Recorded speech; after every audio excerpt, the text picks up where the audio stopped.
Olá, caro amigo, cara amiga, seja bem-vindo ao canal da Pneumoteca no YouTube, trazendo sempre a discussão de um artigo ou de um tema em pneumologia, das doenças mais prevalentes da pneumologia. Aqui o clínico atende, o pediatra atende e assim por diante. Convido você a nos seguir no nosso Instagram, onde sempre colocamos as novidades do nosso canal. Que você já está aqui assistindo o nosso vídeo, que se inscreva no nosso canal, dê um joinha, dê um like, isso vai nos ajudar sempre a estar trazendo informações para você que são úteis para o seu dia a dia, e eu convido você a conhecer o site pneumoteca.com.br, onde temos alguns cursos na área de pneumologia, também destinada ao clínico. O tema de hoje, ressecção pulmonar em pneumonias necrosantes em crianças. Esse é o quarto vídeo que fazemos sobre as pneumonias necrosantes, um total de 5. A próxima semana será o último. Fazemos uma espécie de uma minissérie aqui sobre pneumonias necrosantes. Então vamos ao nosso artigo, lembrando a você que na última slide nós temos aqui a nossa famosíssima e tradicional dica de cinema. Então vamos lá ao nosso artigo. Então, esse é o nosso tema de hoje, ressecção pulmonar em crianças com pneumonia necrosante, um estudo de acompanhamento e follow-up dessas crianças. Esses são os autores, a quem nós agradecemos a realização do artigo, uma vez que vai nos trazer informações importantes para o nosso dia a dia, e esse trabalho foi feito em um serviço da República Tcheca, em Praga, da República Tcheca.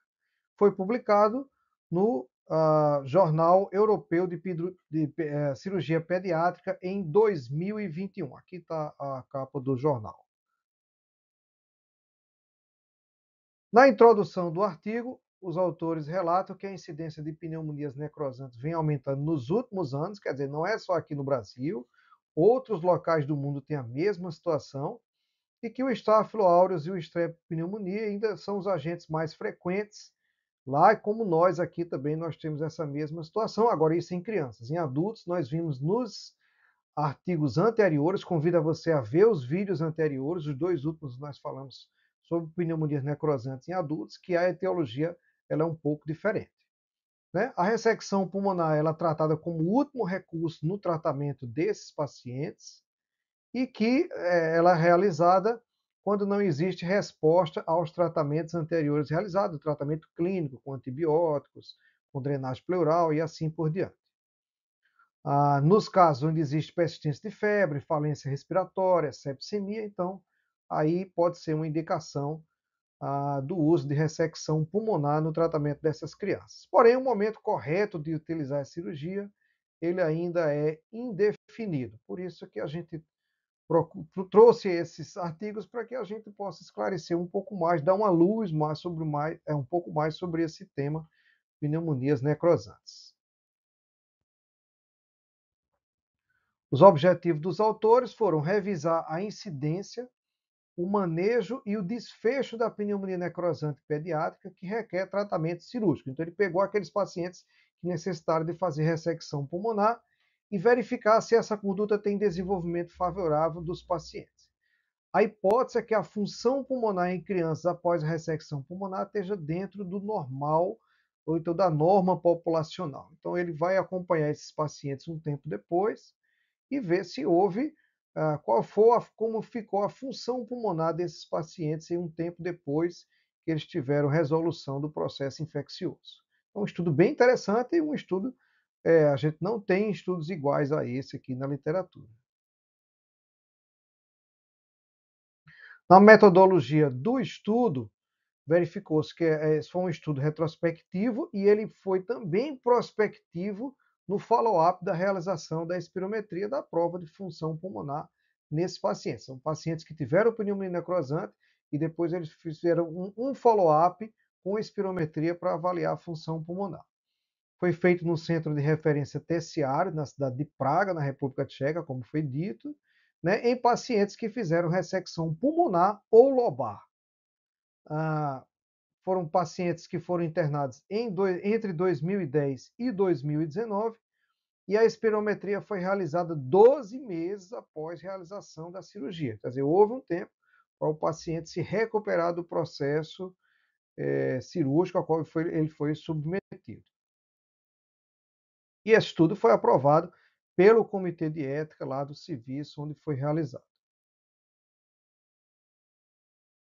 Muito bem, as indicações cirúrgicas, né, foram a sepsemia, a febre persistente, a falência respiratória com requisição de oxigênio terapia contínua, leucocitose com PCR acima de 150. Claro que aqui não foi apenas uma desses pontos que foram indicação, houve um conjunto dessas situações onde houve a indicação e uma imagem na tomografia de tórax sugestiva de necrose, como nós vemos aqui nessa tomografia. Olha, essa área aqui, que é uma área que tem uma hipodensidade, é uma área que tem essas cavitações que foram sugestivas de necrose pulmonar. Veja que existem áreas com acometimento alveolar, né, um infiltrado alveolar irregular aqui nessa paciente, e a área sugestiva de necrose pulmonar. As cirurgias que foram realizadas foram ressecção em cunha. Essa ressecção em cunha, ele tirava parte de um lobo, quando ele via a parte central do lobo que ainda estava viável, ele permanecia, fazia essa ressecção, ou lobectomia, ou bilobectomia, ou pneumectomia. Então, essas eram as cirurgias de ressecção pulmonar que foram realizadas nesses pacientes. Eu convido a você a fazer o curso de imagem do tórax, que está disponível no site da Pneumoteca. Se você tem dificuldade de identificar essas imagens que mostramos anteriormente no nosso artigo, no último slide, então, esse curso de imagem vai ajudar bastante você a fazer a identificação dessas lesões e de outras, obviamente, e vai lhe ajudar muito no seu dia a dia como profissional de saúde. Nós vamos discutir nesse curso a radiografia de tórax em todos os seus aspectos, assim como a tomografia de tórax, a técnica radiográfica tanto de um como de outro. Vamos aprender a identificar as estruturas normais do tórax, as estruturas que estão presentes no tórax, tanto na radiografia como na tomografia, e conhecer os padrões de doenças pulmonares. Nesse curso, teremos 7 aulas sobre radiografia de tórax, 7 aulas sobre tomografia, mais 3 aulas com discussões de casos clínicos, onde fazemos a aplicabilidade clínica desses exames. Vai ser muito interessante para o seu aprendizado. E vamos ver no total mais de 350 imagens no nosso curso. Curso de baixo custo, vai lhe ajudar bastante no seu dia a dia como profissional de saúde. Se você quiser conhecer, nós temos à disposição no nosso canal a primeira aula, que está disponível gratuitamente no canal aqui da Pneumoteca no YouTube, e o curso completo está disponível no site pneumoteca.com.br. Convido a você a fazer esse curso, vai lhe ajudar muito no seu dia a dia, se você acaba atendendo doenças pulmonares no seu trabalho. Continuando o nosso artigo, os resultados mostraram que 1.295 pacientes foram atendidos com pneumonia comunitária nesse período.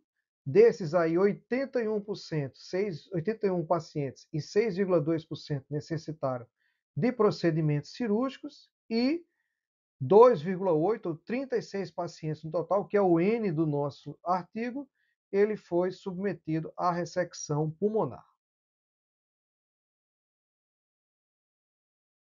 Ainda nos resultados, desses 36 pacientes, 17% fizeram drenagem do pneumotórax, 46% com drenagem do empiema, 25% usaram fibrinolítico para correção do empiema, e 12% foram a decorticação por via toracoscopia. Veja que 67% dos pacientes fizeram o procedimento antes da realização da ressecção. E o restante aqui, né, que vai dar 32%, fizeram logo a ressecção pulmonar, certo? Então, tivemos essa estatística dos procedimentos cirúrgicos realizados no serviço nesses pacientes. Veja que os autores relatam bem isso aqui, eles enfatizam bem isso no estudo, que de 2010 a 2014, tivemos 894 pacientes com pneumonia comunitária. Desses, 13 pacientes necessitaram fazer ressecção pulmonar.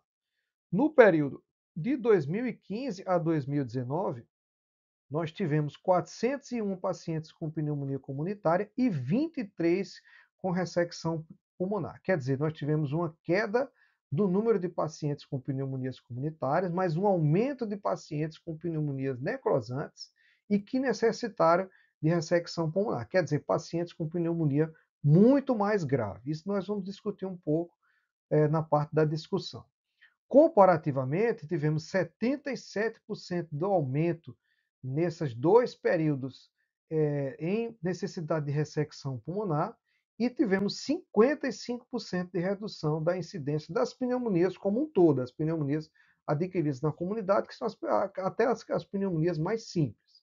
Então, nós vemos uma redução das pneumonias comunitárias, mas um aumento das pneumonias graves. Isso a gente também vê aqui no Brasil e é relatado em outros locais do mundo, como está relatado na literatura, em outros artigos, em outros periódicos publicados também. Bom, nos resultados, sexo masculino mais ou menos igual, 52%, a idade média na cirurgia, 32 meses, quer dizer, pacientes um pouco acima de 3 anos, abaixo de 3 anos, né, a média, mas era nessa faixa etária que era mais frequente. O tempo de internação para a cirurgia, 32 dias, quer dizer, até a realização da cirurgia foi tentado os outros tratamentos e não consegui, não foi sucesso, então houve necessidade da cirurgia, foi uma média de 32 dias. A lobectomia foi feita em 72% dos pacientes, dos 36, né? Lembrando que o N é 36. 72 por lobectomia, isso é bom porque ressecou apenas uma parte do pulmão. A ressecção em cunha, que é uma parte do lobo, foi em 13% dos pacientes, 5 no total. A bilobectomia em 3, 8,3%, e a pneumectomia em 2 pacientes, apenas 5,6%. O pneumotórax ocorreu em 8 pacientes, 22,5%. O derrame pleural em 47% dos pacientes, 17%, até foi, achei até pouco aí, normalmente a gente vê bastante derrame pleural nesses pacientes com pneumonias necrosantes. O uso de fibrinolíticos apenas em 3 pacientes, 8,3%. E o tempo médio de internação no pós-operatório, 30 dias no total. E a mortalidade ocorreu em 2 pacientes, 5,6%. Os patógenos isolados, veja só, 87% houveram os patógenos isolados, quer dizer, os pacientes mais graves. As culturas elas tendem a dar mais positivas, né? Porque existe uma, uma, um comprometimento maior, um processo infeccioso mais intenso, tá certo? Então, as culturas tendem a dar mais positivo e o streptococcus pneumonia foi mais frequente, com 68%. Ele fala no artigo que o Staphylococcus aureus foi o segundo e o Klebsiella pneumoniae em terceiro, mas ele, não, curiosamente, não mostrou o percentual. Estou colocando aqui só para mostrar a vocês que esses foram os mais frequentes de todos.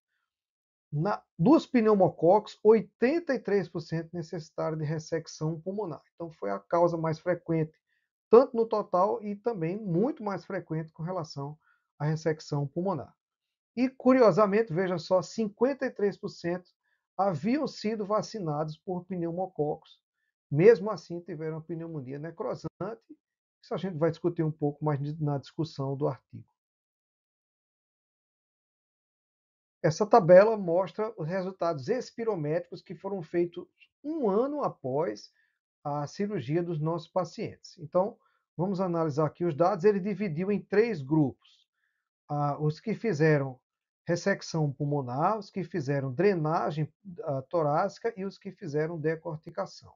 Não houve associação estatística entre os grupos com relação aos dados de espirométricos dos pacientes. Então, ele não colocou o estudo estatístico, mas ele afirmou isso no estudo, que não houve associação estatística. Então, do ponto de vista estatístico, foram todos, os resultados foram semelhantes para os 3 grupos. Mas algumas coisas chamaram a atenção.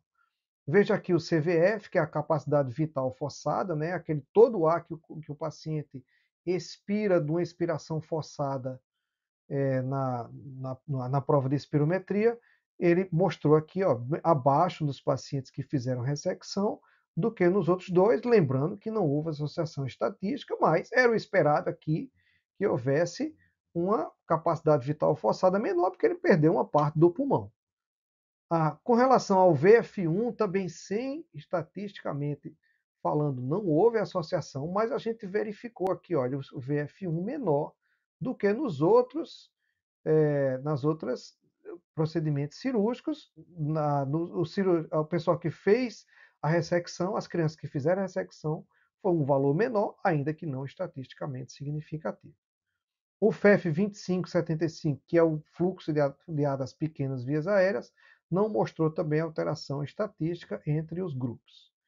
Com relação à espirometria normal, olha só, 65% dos pacientes tiveram espirometria normal, quer dizer, 35% com espirometria alterada. O padrão restritivo, que esperava que até um percentual maior, foi 11,1%, e o padrão obstrutivo, que a gente não esperava que desse tão elevado, mas mostrou 20,4%. Vamos discutir isso um pouquinho lá na parte da discussão. E ele se mostrou bem mais alterado do que o padrão restritivo, quando a gente esperava justamente o contrário. Com relação à dependência de oxigênio, 100% dos pacientes permaneceram independentes de oxigênio. Quer dizer, a cirurgia não causou dependência de oxigênio para esses pacientes no follow-up, que foi um ótimo resultado.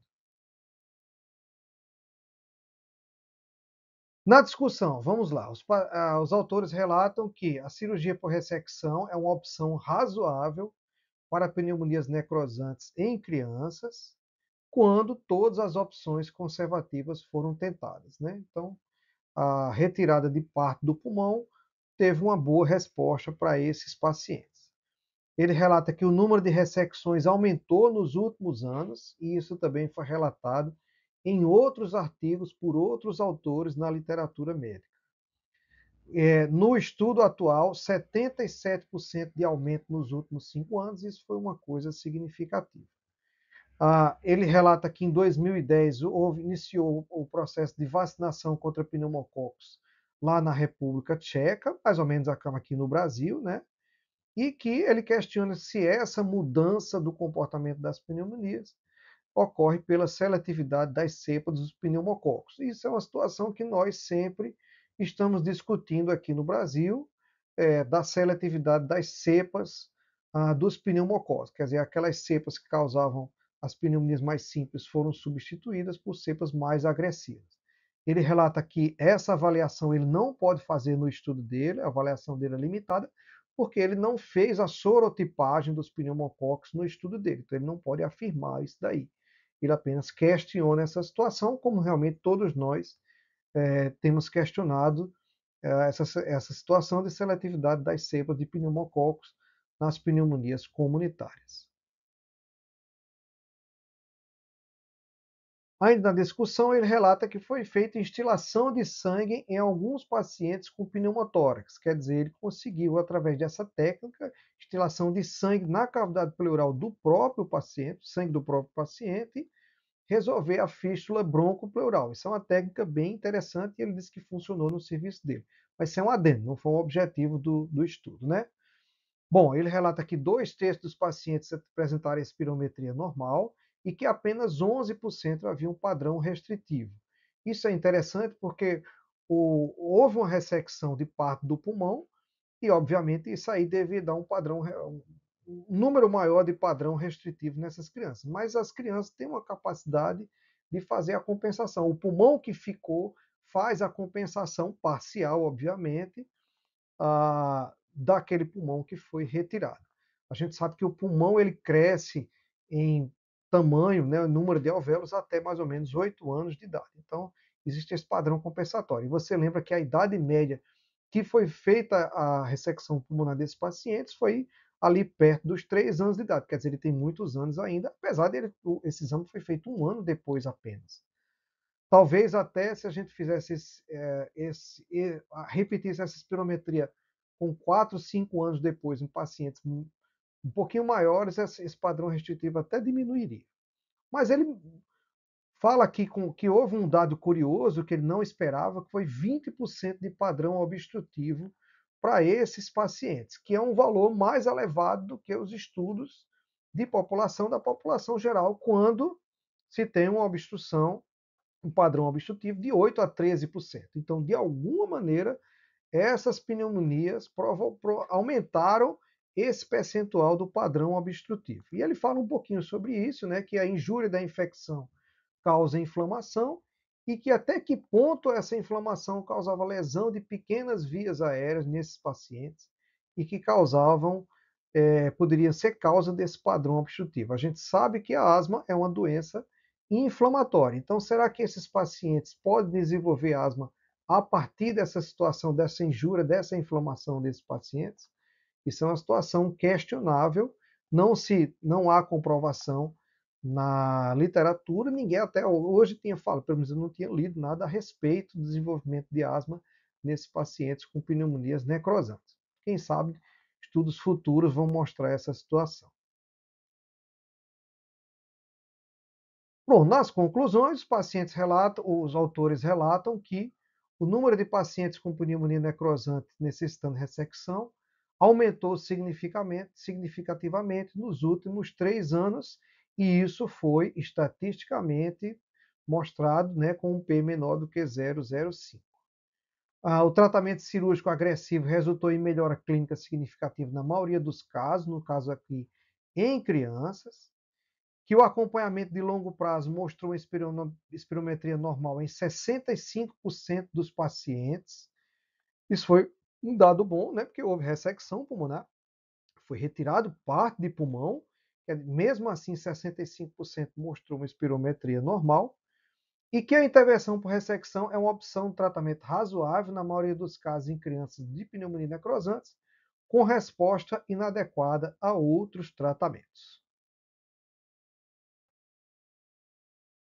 Bom, nossas considerações finais nossas, como utilizar esses dados na prática clínica, né? Em crianças, a cirurgia de ressecção traz bons resultados, sem maiores danos a longo prazo, com pouca mortalidade.